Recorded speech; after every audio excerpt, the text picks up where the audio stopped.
Hey, chicken nuggets, it's me, Carl. Welcome to Grow TV. Welcome to Grow TV. Hosted by Carl, where we have fun with our friends, talk about Jesus, and go over everything the Bible has to offer. Now, once again, welcome to Grow TV. Well, hello and welcome to another episode of Grow TV. I'm assuming all of y'all are doing well and having a great time. Anything interesting happened in your life recently? Oh wow, really? That's crazy. I would have never expected to hear that. Wow. Oh, what's that? Did anything interesting happen in my life recently? Well, nothing's popping in my head right now. Oh, well, I did find a couple of interesting things when I was doing aerobics in my living room the other night. First, I found a nickel. Thought it was a limited edition silver dollar, but one bite test and one chipped tooth later, turns out it was just a nickel. But then, you won't believe what I found. Isn't this incredible? I mean, come on. Wait, do you know what this is? You don't, do you? Oh my goodness, you think it's just some ordinary piece of paper? Are you kidding? This is so much more! What do you think it is? Do you think it's a treasure map or a recipe for the most perfect donut ever?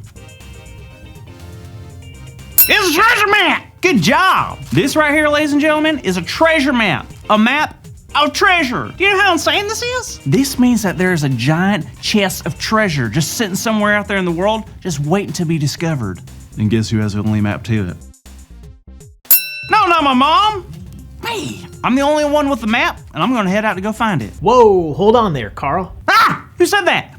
It's me, Andrew. You know, your new friend? Oh, that's right. How's it going? Good, man. How are you? Pretty decent now that I'm on the hunt for buried treasure. Yeah, about that, Carl. I think you're gonna have to hold off for a second. What? Why? Well, not everyone can search for buried treasure. There's only one type of person who does that. And do you know who that is? Old Man Hutchins on the beach with a metal detector? No. It's pirates, Carl. Pirates? Yep. Well, pirates, they're different. And I'm not sure you're gonna want to do that. Oh, well, I guess I'm gonna have to choose. Be a pirate or not?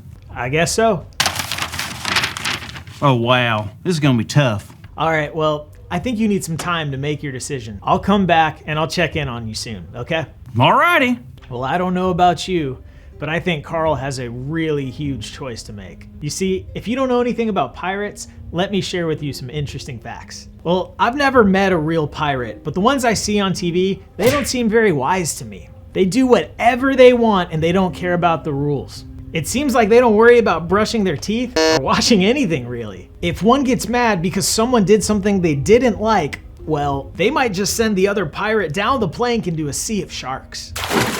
There has to be a pirate out there that isn't constantly making a mess of things. But from what I can see, the future isn't too bright. And just like Carl has a really big choice to make, we're faced with choices every single day. Some of them are not really important, like choosing what to eat for breakfast or maybe picking what shirt to wear. But some choices are very important. Friends we choose to play with, the way we choose to spend our time, and the rules we choose to follow all point to one big choice: to be wise or unwise. And the answer to that comes from knowing what the Bible says. Take Carl, for example. If Carl chooses to be a pirate, that might be the unwise way to go. Here's something cool from the book of Proverbs, chapter 22. Verses 1 and 2 say, "A good name is more desirable than great riches.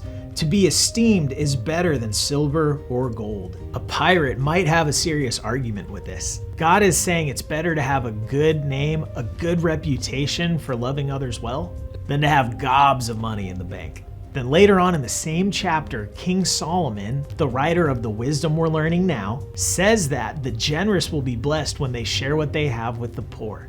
Well, I see your point, but it might feel better to choose a side. Sometimes we like choosing our own side. I like my own side. It smells good over here. You're probably right. It's what pirates do. They pick a side and probably hurt the people that need help. That's right. Later in the same chapter, it talks about not taking advantage of anyone. Choosing a side to benefit yourself or to get out of trouble, that's not what's best. In fact, it's unwise. So what do you think, kids? Should Carl become a pirate?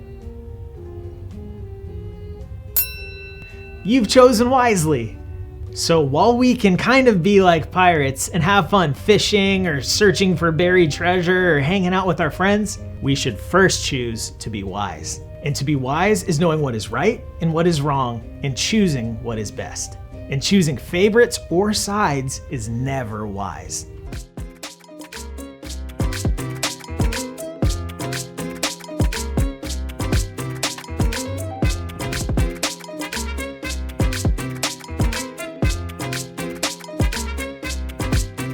Switch. All right, kids, it is time for our big idea. And our big idea today is I can be wise by not choosing sides. Now we have to say it very, very loud. Let's make it so loud everyone next to us can hear us, okay? All right, ready? 1, 2, 3. I can be wise by not choosing sides. There we go. Nailed it. See, I could even hear you. That was really, really good. All right, well, I think Carl has had enough time in order to make a decision, don't you think? All right, let's see if Carl's available. Carl! Hey everybody, after much thought and wisdom seeking, I think I've made a decision. I'm gonna be a pirate, y'all! What? Carl, we just talked about this. Don't worry, Andy. I know what I'm doing. It's gonna be fun. Thank you for watching, and tune in next week for a new episode of